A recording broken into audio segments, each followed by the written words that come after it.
Aloha, my name is Rodney Kawelo. I am from the Ahupua'a Ka'alaia on the windward side of the island of Oahu. My family has been on that side, on that particular kuleana for over 250 plus years. We're very fortunate Hawaiians to have kupuna who told us, don't sell, and we didn't. The reason why I'm here and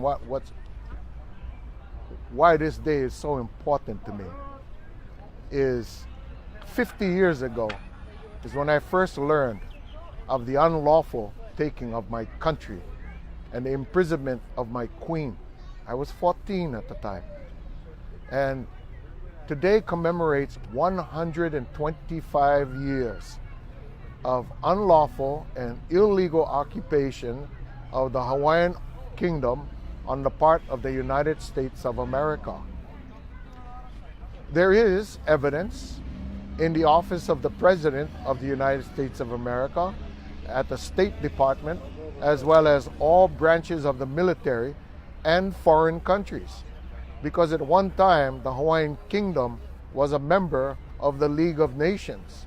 Now, the League of Nations preceded the United Nations. So all those member countries, signed a contract to protect one another from any and all aggression. That was not carried out by the rest of those participating members. And so shame on them for not coming to the aid of the Hawaiian people at a time that they needed them. Now, many of those countries are part of the UN. The Hawaiian Kingdom had friendship and commerce treaties with all the countries in the world. In fact, we had 90, I believe, embassies throughout the entire world. And that's pretty huge, for a little country to have that many embassies. That means we were very well liked throughout the world. We had a great relationship with people throughout the world. Why? Because we're a very unique and neutral country. We fought amongst ourselves, not with other people. So today is a time not of celebration, but of memory of why it is important for all of us Hawaiians to stop being apart and start recognizing that on the morning of January 17, 1893, we had a fully functioning government. We do not need to come up with a new government.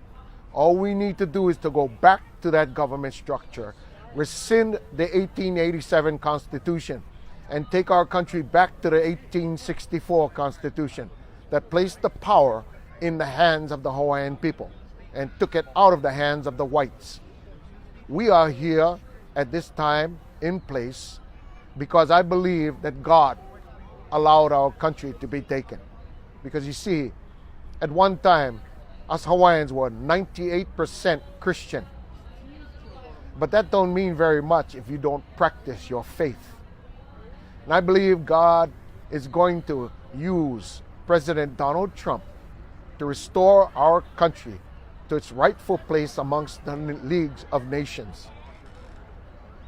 And I believe that we will be able to offer the world the number one thing that God offers to us all, and that is love. We are the people of love in Hawaii. That's why the word aloha is so significant. It describes what the Haoles didn't do. Well, what they did do. They only shake hands. They don't exchange the breath, which is the same breath that God breathed into Adam, and he became a living soul. We are the people written of in the Bible that did not have God's word, written word, but practiced his doctrines. And so we have a great responsibility to the world as a people to come together as a people, recognize that we have a government already, restore that government, and rescind the 1887 Constitution.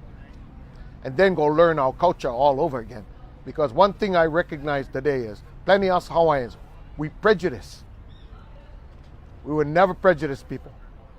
We learned that from the whites. There are many habits that we've learned from the whites that we have to stop